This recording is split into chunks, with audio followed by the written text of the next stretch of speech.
উপৰোক্ত কথাখিনি ভাৰতীয় সমুদায় ভাৰ্টিকেল ভিত্তিত ৯৫ মাজুলী সমষ্টিৰ দেউৰী জনগোষ্ঠীৰ সংৰক্ষণৰ সন্দৰ্ভত মই এডভাইচাৰ হিচাপে দেউৰী জনজাতি হস্ত অনুসূচিত দাবী সমিতিৰ এডভাইচাৰ হিচাপে অসমৰ ভৈয়াম জনজাতিৰ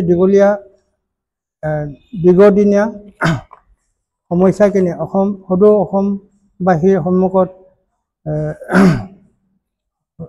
দাঙি ধৰিব খুজিছোঁ। প্ৰথম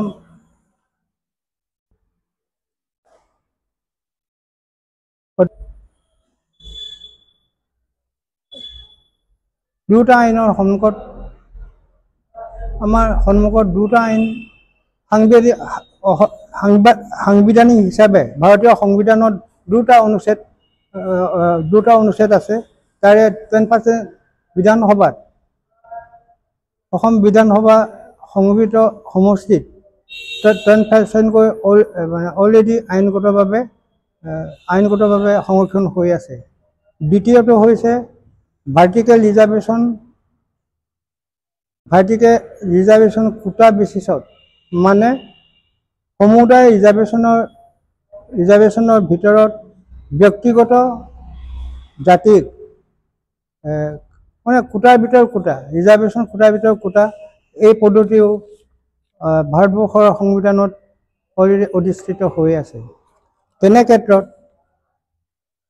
ক্ষেত্ৰত আমি আজি ৯৭ বছৰে আমাৰ যি প্ৰাপ্য কছাৰী আৰু দেউৰীসকলে প্ৰতিনিধিত্ব কৰিবলৈ সুবিধা পোৱা নাই। আমাৰ কাৰণে 4টা সমষ্টি আপাৰ আছামত মাজুলী, ঢকুৱাখানা, ধেমাজি, জোনাই, এই 3 সমষ্টি ভাৰতীয় সংবিধানৰ মতে অলৰেডি আইনগতভাৱে অসম চৰকাৰৰ সন্নিৱিষ্ট সংৰক্ষণ হৈ আছে। কিন্তু আজিও আমি অতি দুখেৰে ক'ব লাগিব যে আমি এই জনগোষ্ঠী দুটাই নিজৰ সংগঠিত সমষ্টিত প্ৰতিনিধিত্ব কৰিব পৰা নাই। সেয়েহে এই সংক্ৰান্তত আমি ভাৰ্টিকেল ৰিজাৰ্ভেশ্যনৰ আধাৰত অনুচ্ছেদ 15(4), অনুচ্ছেদ 16(4) আধাৰত আমাক স্থায়ীভাৱে অসম বিধানসভাৰ আসনত সংগৃহীত আসনত স্থায়ীভাৱে দিবৰ কাৰণে আমি ভাৰতৰ সন্মানীয় প্ৰধানমন্ত্ৰী শ্ৰী নৰেন্দ্ৰ মোদী দেৱক, ভাৰতৰ সন্মানীয় প্ৰেচিডেণ্ট দ্ৰৌপদী মুৰ্মু, ভাৰতৰ সন্মানীয়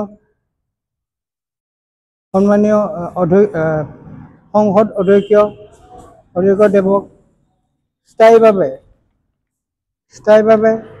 ভাৰ্টিকেল বেচিছত দেউৰী জনগোষ্ঠীক মাজুলীৰ 98 সমষ্টিটো সংৰক্ষণ কৰিবৰ কাৰণে উপদেষ্টা হিচাপে অনুৰোধ জনালোঁ। Stay informed, stay ahead. News NE 365